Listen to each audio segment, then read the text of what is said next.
Let's chain 100 double unders together. What up great people, it's your favorite rope guy here, Lawrence from LOfitnez, and today I'm about to show you or tell you how to chain a huge number of double unders together. If you're new to this channel and you want to learn how to jump rope, be motivated while you work out to be fit, hit that subscribe button and turn on notification. So double under is one of the powerful jump rope moves in the community that a lot of people have picked up, but it's very difficult to chain a huge number of double unders, and that's what we'll be discussing in this video today. So one of the first things to consider while working on chaining a huge number of double unders together is to maintain a slow and steady rhythm. I know this will sound a lot weird to you right now, because how will someone be doing a powerful move such as double unders and you ask the person to do it on a slow and steady rhythm? Well, before that person will get to 50 jumps, you should be tired or be exhausted already. But that's not the case, guys. Let me tell you the principle, the mechanism behind what really happens when you try to nail or chain 100 double unders.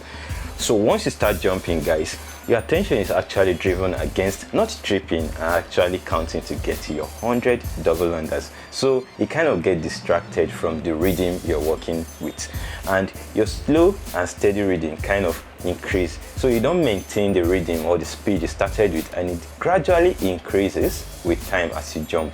So once it increases, right, your hands from the prolonged contraction will get tensed, it will pain you and you want to stop on your way there, and also your legs will kind of struggle to kind of meet up or keep up with the fast rhythm you've created yourself as you're actually doing your double unders. So while you're doing that, the next solution is to just trip and you end the whole journey of your double unders, maybe around 50, around 70. I don't know what your numbers might be, but to actually fix or maintain a slow and steady rhythm, the first thing you should consider doing is to get a good jump rope. Now, a good jump rope will be, in this sense, a rope or a jump rope that has good weight distribution on the rope, not the handles, guys, because if you go for a weighted jump rope at this point, it will actually kill you from a lot of stress. And if you go for a CrossFit or a mechanized speed rope at this point, to mess up your reading and you won't get to that 100 double unders. So target a rope that has a weight of about 100 to 150 grams on the rope. So after getting such rope, the next thing you should work on is how you jump.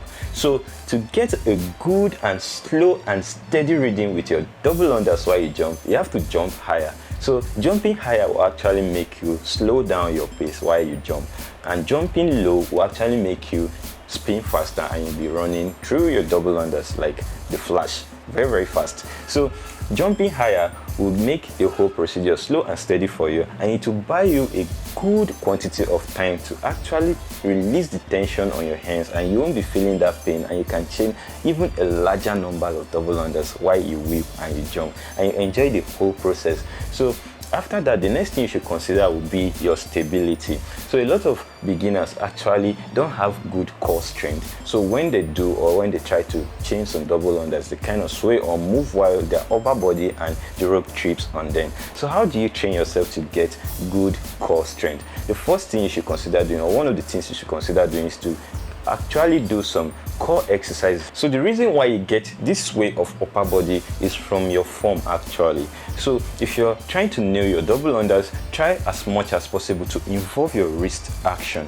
Don't spread out your hands so wide, because once you do that, your body will kind of stabilize and you get that sway and upper body movement. Also, the next thing you should consider doing is your bounding process. That process that actually lifts you from the ground as if your legs are a natural kind of vault for you. Gymnasts do it, runners do it, and jump ropers too uses it. So you kind of bring your legs or your feet together, not so close that they can be touching each other, but get that good space between them. If you are kind of bow-legged like me, you get this nice space between your legs, and it varies for everybody. Like, varies for everybody, but maintain that kind of distance that will give you that good up and down movement, so that you can get your streamlined body and you won't be getting this sway and wild movement. Also, try to consider doing the various or different variations of simple core exercises like the lying glute bridges, doing also the plank and boat hold.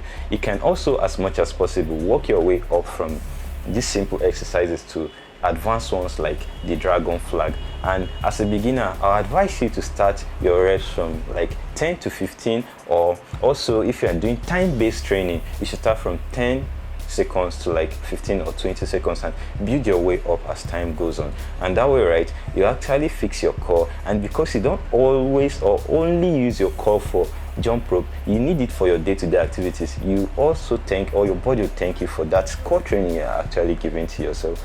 So I'll also advise you, if you're working on your core, if you really want to train your core, to try out other variations of double unders. We're actually working on good tutorials of other variations of double unders, like the double unders crossovers. We have a good tutorial on that. Others like the double unders southpaw, that you'll be crossing your hands like this and you're enjoying your way through.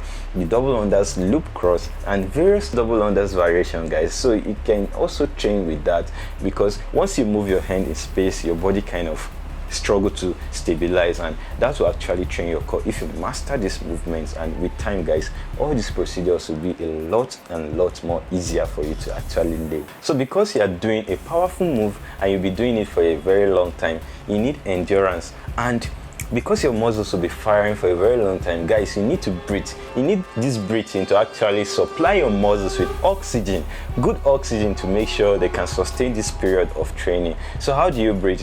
Because you'll be doing some core training, I know you'll be learning some things about breathing from there.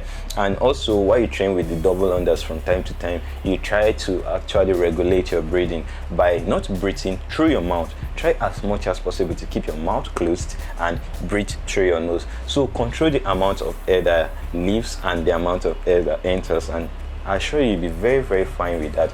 So the next thing you should consider doing to actually work your way up will be the kind of surface you do your double unders training on. Try as much as possible to avoid interlock surfaces that are kind of shooting out, because they kind of get your rope caught in them and it will trip on you. So target good and smooth surfaces, not on tiles that have water on them, because you can actually fall and crash on your home appliances or anything. So don't injure yourself, guys.